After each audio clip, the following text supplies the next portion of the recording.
So your question is, why is a coalition not a requirement for all democracies?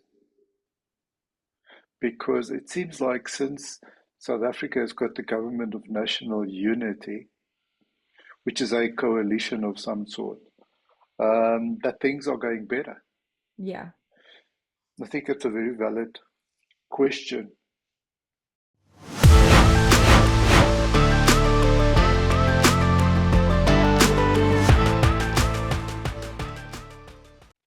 So I think we assume, or certainly the perception is that when there is a coalition, there seems to be more oversight.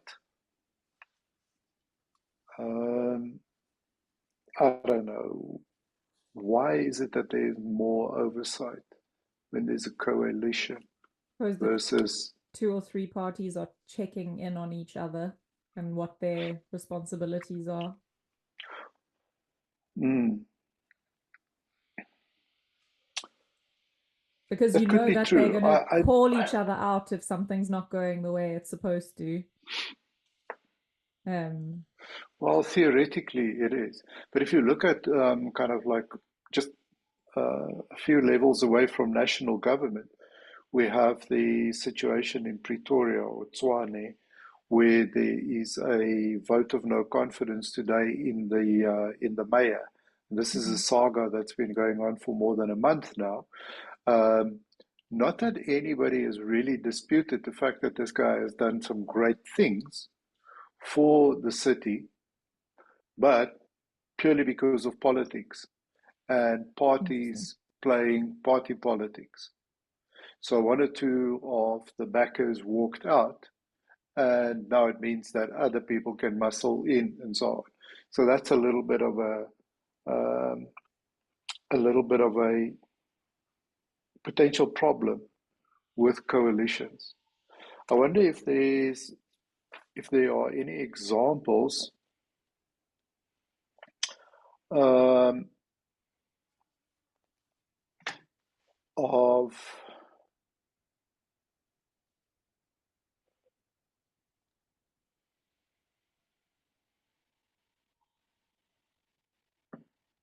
if there are any examples of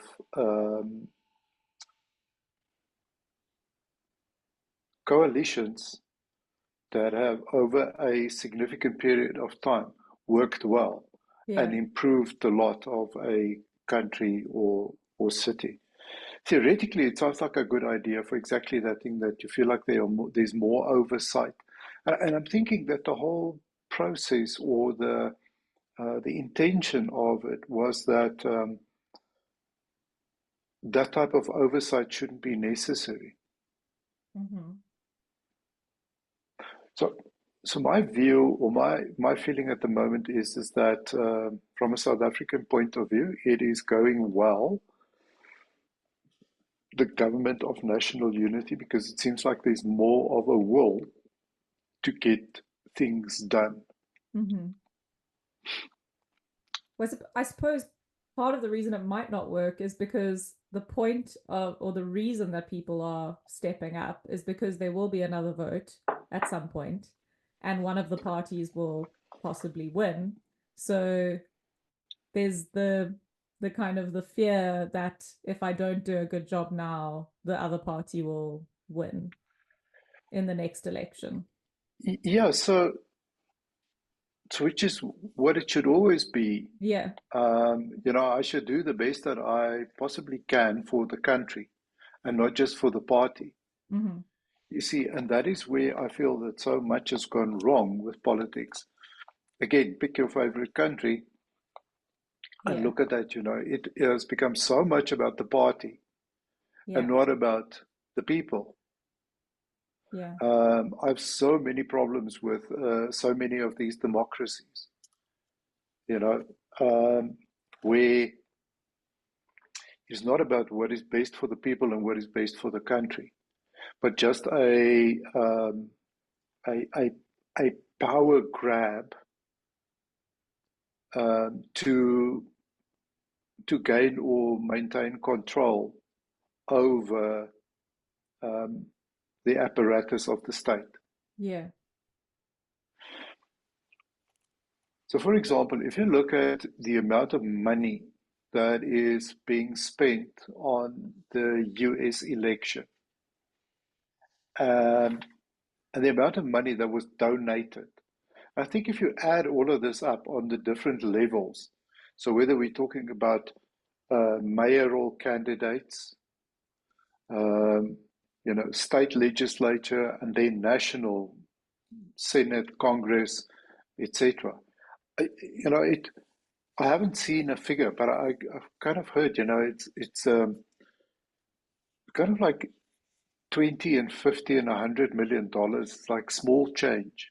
I always think that I saw something the other day that said that the Harris campaign is spending, I don't know, 50 million. Can it be 50 million a day? I don't know.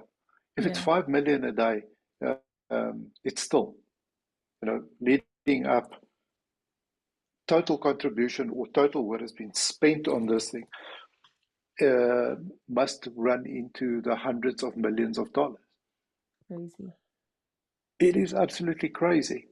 And then you hear people rationalize why certain things happen. For example, um, there was a bill that was passed in the US, 42 billion to bring better internet to rural areas. And now they're saying, well, it's 3 years later and nobody has, um, they haven't really done anything with the 42 billion. They could have just said, hey, listen, let's pay for Starlink for, at a fraction of the cost. Yeah. And they try to rationalize it to say that no, you must understand that money is allocated, etc., um, with um, with keeping in mind who is going to donate in the next election to make sure that whoever that representative is, etc., will have enough money to campaign for that particular seat. So, and that is so corrupt. The whole Yeah. thing is so corrupt. I mean, and we see that again, not just there. We know for a fact that in South African context, there are so many government officials that gain personally. And that may be a family member Yeah. or a few friends or whatever, but they gain from these initiatives. Um, and surely all other countries in the world, a very, very similar story. Yeah. Uh, It was I was listening to I don't know if you've heard of a British TV show called Have I Got News for You? It's like yes, a comedy panel kind of show where they yeah, talk about what's in the news this week. But anyway, they've got a podcast edition called In the News This Week or something.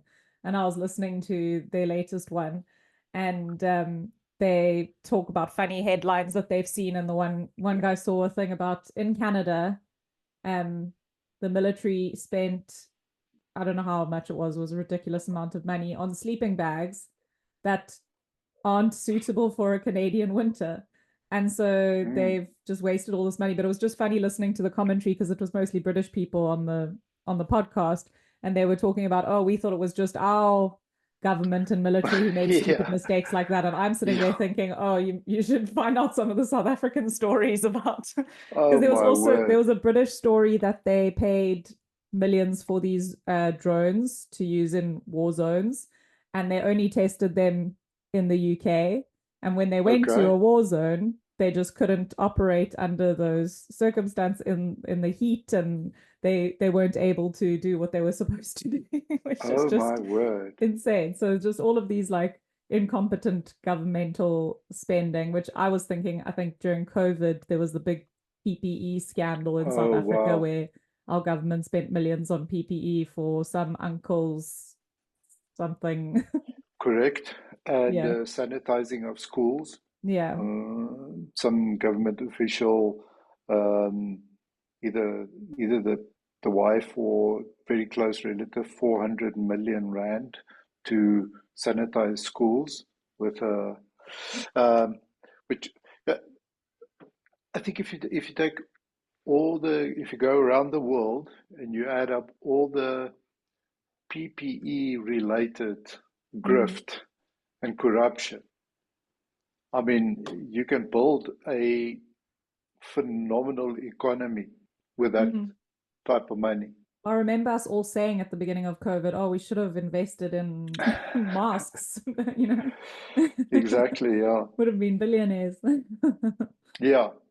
Um, anyway, so just back to the Yeah. original question, is we're sitting in this kind of period of things are really going better in South Africa than they were because all of a sudden we don't have load shedding.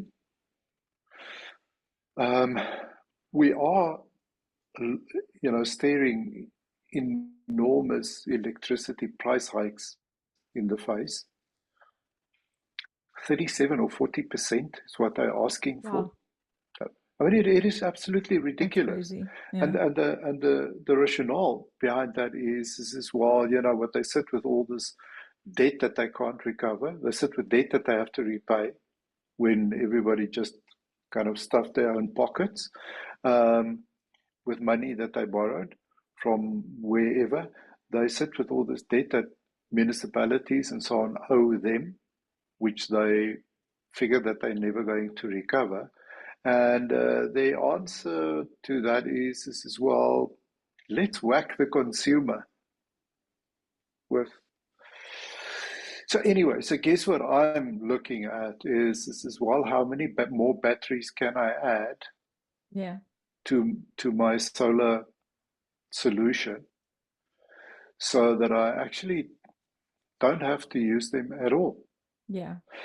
Um, which is if enough people do that, then obviously their problem is just going to get bigger and bigger and bigger. Exactly. But anyway, so so um, so there are these positive things. I mean, generally people feel like a little bit more bullish about the economy because we don't have to contend with these power cuts on a fairly regular basis and so on. We see that our president was just in, was it New York, where he shook hands with Elon Musk. Hmm. Um, and so did quite a few other Yeah. African leaders. I saw the um, president of Namibia, I think was another one that he also met with, because everybody was there at the UN Yes. for this big hoo-ha that they're having there now and so on. So I'm not really expecting anything majorly positive to come out of an initiative like this. Our president was also in China in the last 2 weeks. I think, was it for a BRICS thing or just some kind of a China trade get together? Um, so these things are quite positive. The action that we see from some of the government departments are positive. The ones that are now under a minister of one of the other parties in Hmm. the government of national unity. That is fortunately for us Home Affairs. They're starting to crack down on people working without, foreigners working here without proper work permits Hmm. and that sort of thing. Um, and they're starting to raid businesses, um, raided restaurants in the Joburg area last weekend and closed a few down. Construction sites, these are typical places where those people are employed. Hmm. Um, so generally, it looks like they are trying to get a grip on who is in the country, why, that sort of thing, and kind of make it's actually such an important function, to get people IDs and passports and that Yeah. sort of thing efficiently and so on. So that seems to be working. The Minister of Public Works, he seems to be doing a hell of a job because every couple of days you see he's cancelled another contract of this where, X number of millions of rands were paid for renting offices or buildings and so on, which is not necessary and it's just a waste and so on. The Minister of Correctional Services, you see positive things, Yeah, I've which heard some of that. is not something that I've expected to kind of hear.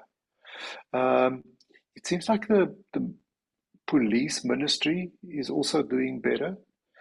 But then, unfortunately, the flip side of that is the Minister of Defense, who used to be the Minister of Basic Education. Mm-hmm. And there's no ways that she would have gotten 33% to pass matric if she had to write the exam. She is now the Minister of Defense.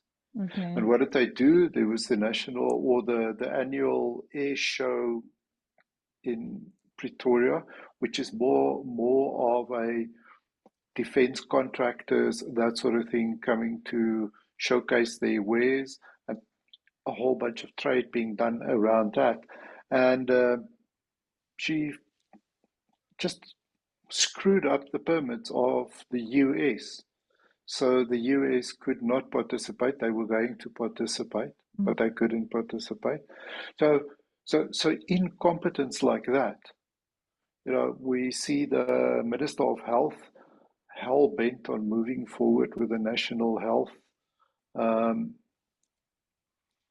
insurance, which even the president has said is, listen, we can't try this now.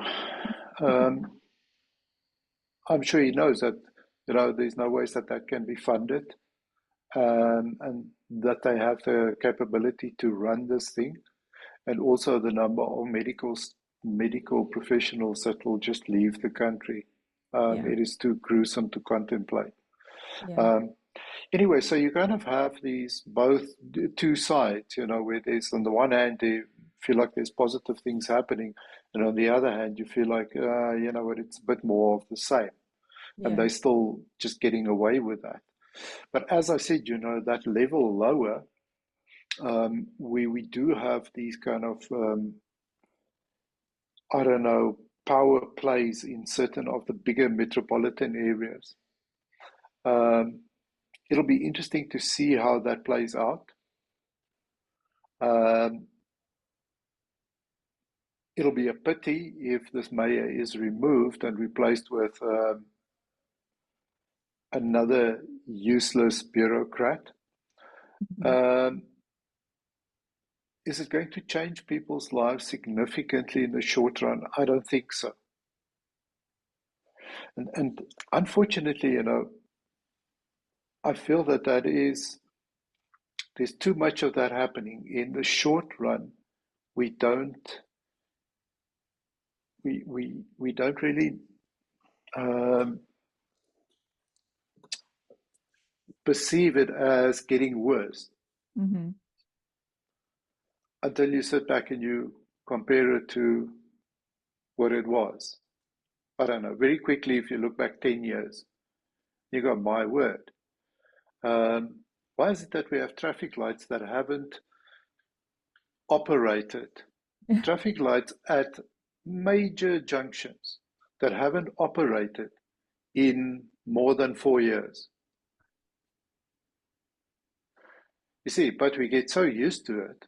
We Yeah. get used to either some insurance pointsmen are there at the peak hours of the day, or when the times that they're not there, the beggars that usually stand and beg there in the traffic, they take over those duties Yeah. and they direct traffic. So you get used to these kind of things. And you don't realize how you actually things are just going from bad to worse. Yeah. That's crazy. So I Anyway. had forgotten about that. I had my first traffic light out here in this country this week. And people don't know what to do because it's so Yes. unusual. Like everyone became just bonkers, like they didn't know how to handle it. People were just flying through a blank traffic light, like not stopping as a four-way stop. I was sitting there thinking, like, what is going on? Because no one was But treating it as a four-way stop. Everyone just flew through. you want to tell me that you forgot to just show everyone the middle finger and oh fuck you and Yeah, it's crazy because they do go out here. Obviously, they do. It's rainy. Sometimes traffic lights are going to go yes, out, but they're so good at getting the temporary traffic lights up that people yes, don't know how to respond when there's none of yeah. that. So, No, that is correct. That is such yeah, a good gauge. Um, and we have just become so accustomed to. I had to drive this morning about 10 kilometers in fairly heavy traffic. I encountered one, two, three, four, five, at least 10 traffic lights that aren't working and haven't. I can't remember the last yeah, time that those traffic lights worked, honestly. Um, anyway, so that is unfortunately the frustration. The you start clinging at or finding these little positive things, which yeah, should be kind of baseline. yes, Nobody should, excuse me, nobody should applaud the Minister of Home Affairs for making sure that illegal aliens are not taking up jobs that hmm, locals should have had. That shouldn't be big news. yeah, That should be, well, okay, cool, you're actually doing your job. yeah. Um, but because we are, I don't know, so starved for anything that looks like public service, The bar's set very low. very, very low. Yeah, And I have a feeling that it's going to continue to just, every year almost we kind of set a new lower bar with what hmm, we're satisfied with. Um, and what does that look like? So I don't know. The maybe we look back in 4 or 5 years' time and we say, you know what, this government of national unity was actually the best thing that could have happened to the country. hmm, Um, even better than, for example, just another party winning and yeah, going, okay, let us show you how to do it, kind of thing, yeah, which is kind of like the typical what you're going through in the UK at the moment, you know, just another batch of incompetent yeah, idiots, um, you know, on on that top level. It's almost just like the veneer. yeah. And just below them, it's the same bureaucrats, the same career bureaucrats Wearing a that different color. still kind of run these Yeah. different departments and just doing whatever and you know, politicians are temporary and they know that and you know. Are you familiar with Yes Minister? No. An old British series. But do yourself a favor, go find Yes Minister and watch a few episodes there and then tell me, does this not look so accurate? Okay. Now, I mean, that's probably 40 years ago, Yeah. but you'll recognize it. You'll Yeah. recognize what you see in the news every day by just watching one of those episodes or a few of those episodes. It's Uh, so frustrating how polarizing politics seems to be everywhere, where it's this or that. And you can't actually have an opinion of your own because if you don't agree wholeheartedly with the this that you've decided to go with, then you're a that. Like there's no everyone likes to think they're somewhere in the middle, but you have to make a decision and you yes, have to pick a side and then you have to blindly follow everything that that side stands yes, for, otherwise you're a that. There's correct. no, like there's no So, critical thinking. Like it's just I'm one of those, so I have to agree with everything there. so don't you think that politics have taken over the role of religion in society to a large extent? Because people are not really that religious. People don't go to Yeah. church anymore. People don't. Okay. So, so it used to be that, you know, if you're this religion, then you don't really mix with the others. Hmm. You know, we weren't. Um, it wasn't a conversation on television every day or in the newspaper every day, where we kind of would have said, you know, don't trust the Catholics or don't trust the this or don't trust the that, you know.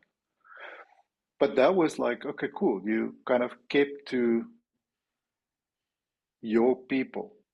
Yeah. And now the people don't really have religion anymore. What do they have? What is the next best thing? You know, Mm. because politics, it seems to have kind of taken on this, you know, it is an ideology almost. Yeah. And like you say, you know, you have to, if you one of us, then you cannot criticize anything that we say. Yeah. Um, I definitely think, and I actually don't think it was. Um, I thought that I came up with by myself. I'm just not sure who it was that I would have read or listened to kind of make this comment about politics is the new religion. Yeah. Yeah. It's definitely true. Look, for some people it is, and it has always been very closely. Um, you know, there was a very close relationship between the two Hmm. anyway, which unfortunately is also kind of at the moment seems to be becoming a more prominent issue um, with all the Muslim, what shall we call it? Um,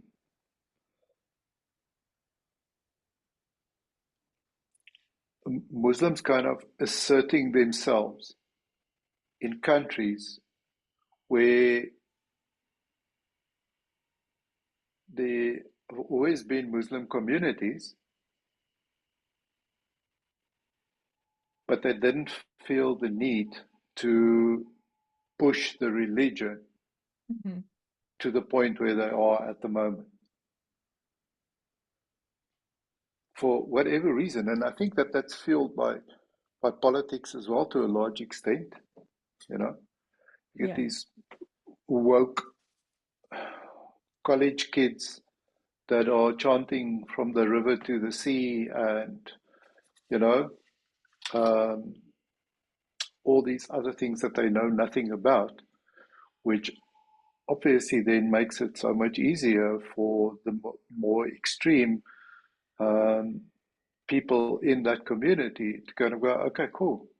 Um, let's see how we can push the boundaries, you know, because Yeah. whatever you whatever you do, you're going to be labeled a racist or a bigot or whatever the word of the week is.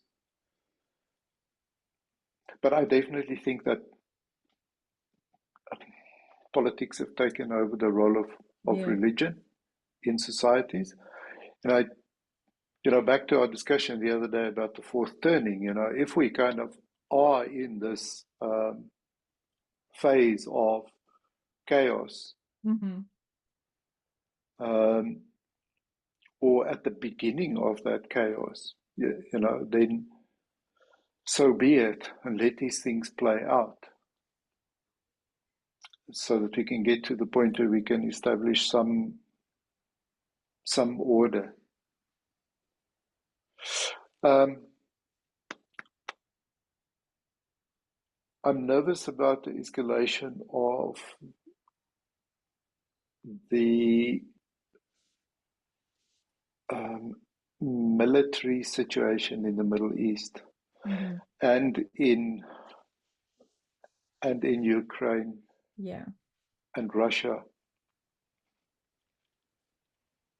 It feels like some of these guys that have been saying for a while that yeah, things are not looking good.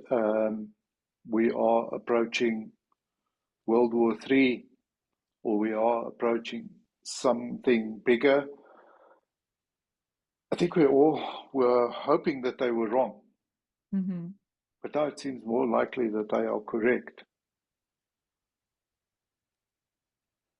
And was there ever a time in your life where you felt closer to war than you do now? No. Definitely not in my life.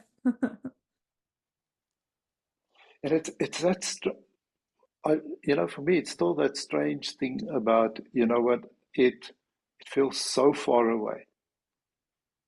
Because you know what, they've been kind of making war in Ukraine for the last 3 years. Mm-hmm. Hasn't affected me one day, and most of us. Yeah. So what is that range? How close does it have to get to your doorstep for you to actually go, shit? The same thing with the Israel, Lebanon, Gaza, whatever. It's too far from us, but it feels like it is getting closer. Yeah. And that And didn't I don't stop South think, Africa getting involved. no, no, no. We love pointing the finger uh, at whoever we can. Whenever we As long as hear the it's not word us. Yeah. racism, yeah, whenever we hear or whenever we see an opportunity to call somebody a racist, we're right there.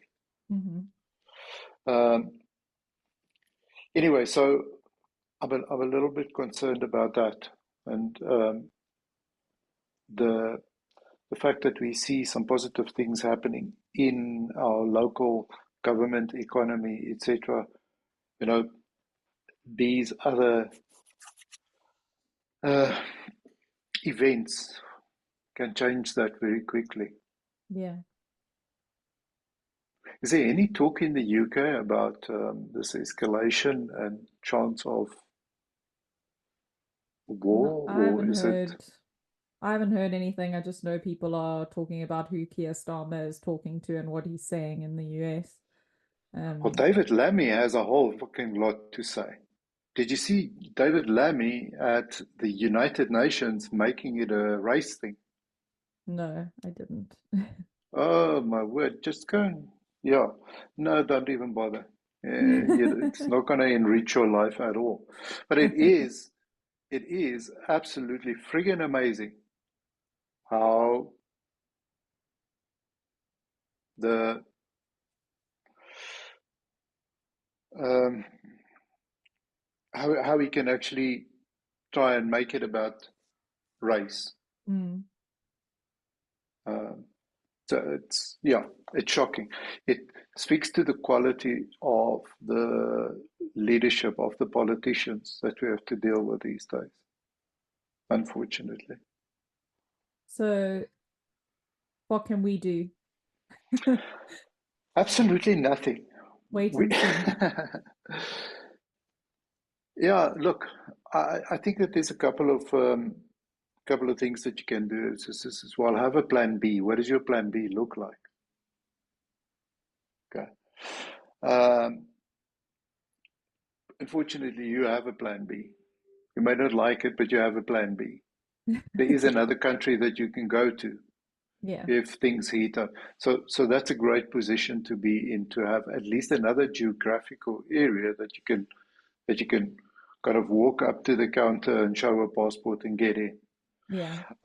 And there are people there that will kind of accommodate you and take you in, that sort of thing. Yeah. So um,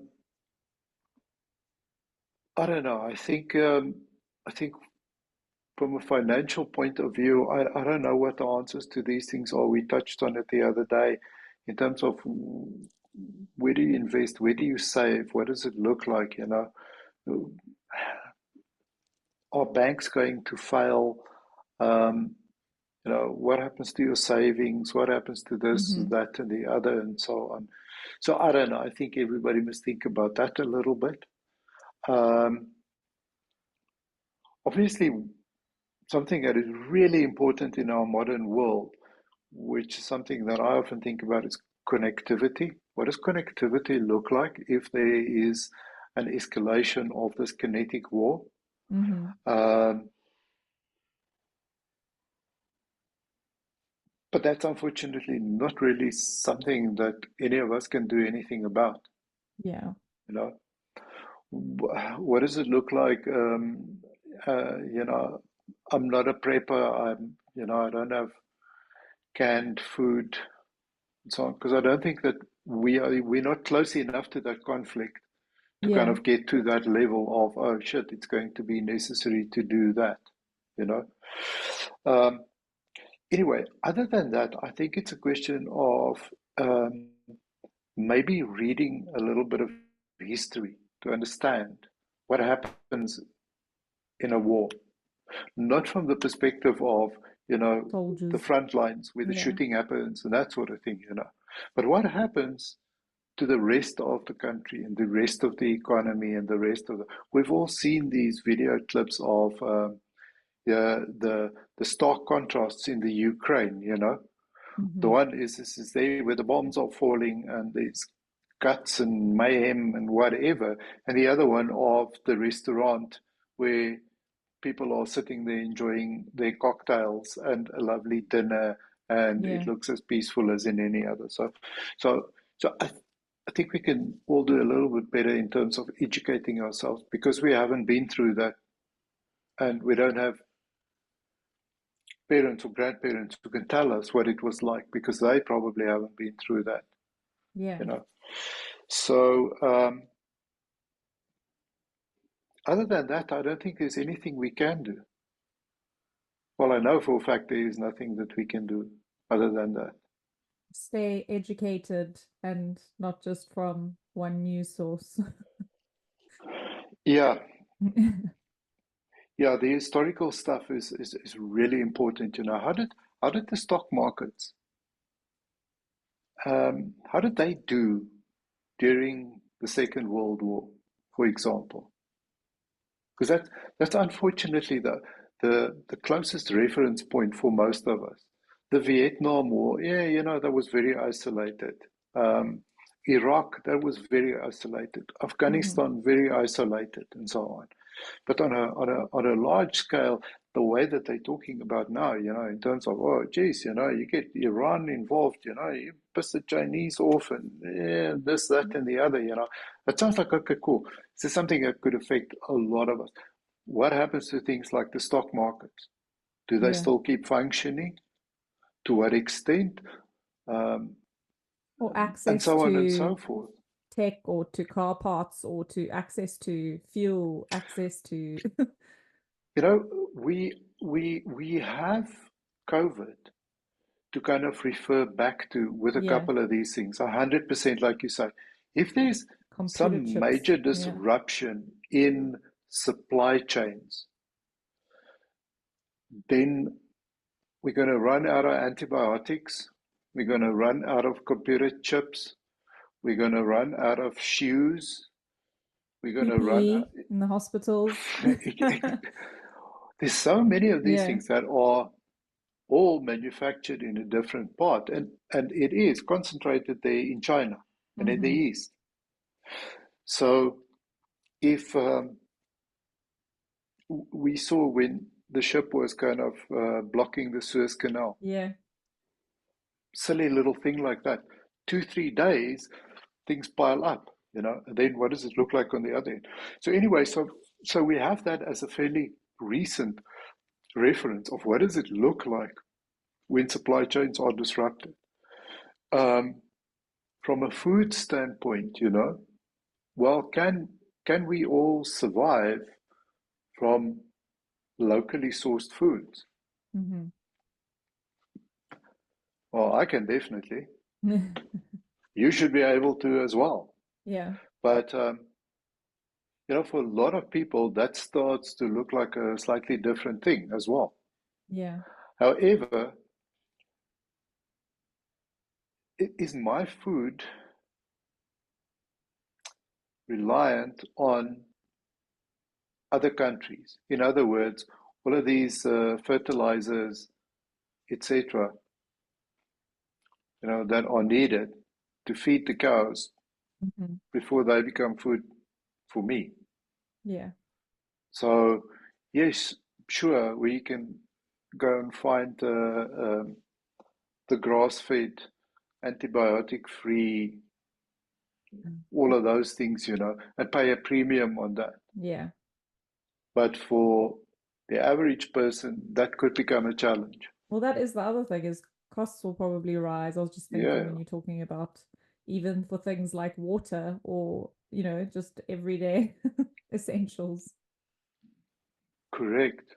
Yeah. Again, and because of the distance that we are from this potential conflict, we're not sitting here worrying about, yeah, what is it are they going to bomb our infrastructure, that sort of thing.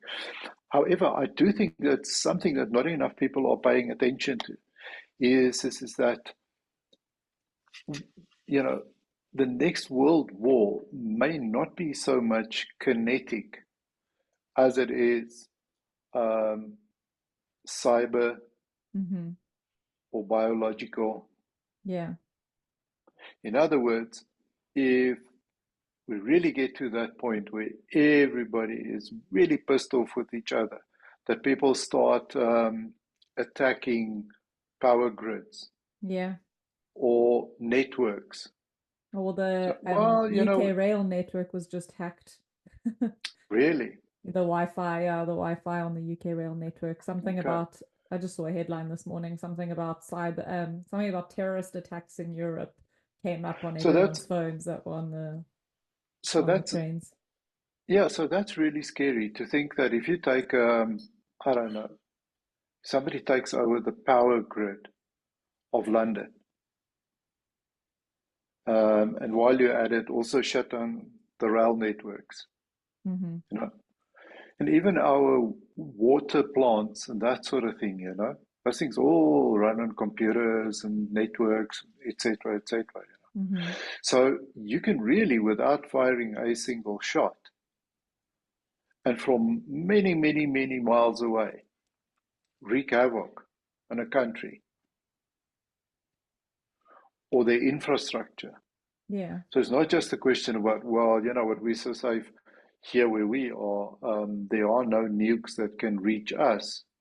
No, we don't need nukes. I think if somebody wants to bring down South Africa's power grid, I think that there are 6 foot wide holes in all systems. Yeah. You know. So anyway, so those are the kind of things that I think will have potentially a much bigger impact on us.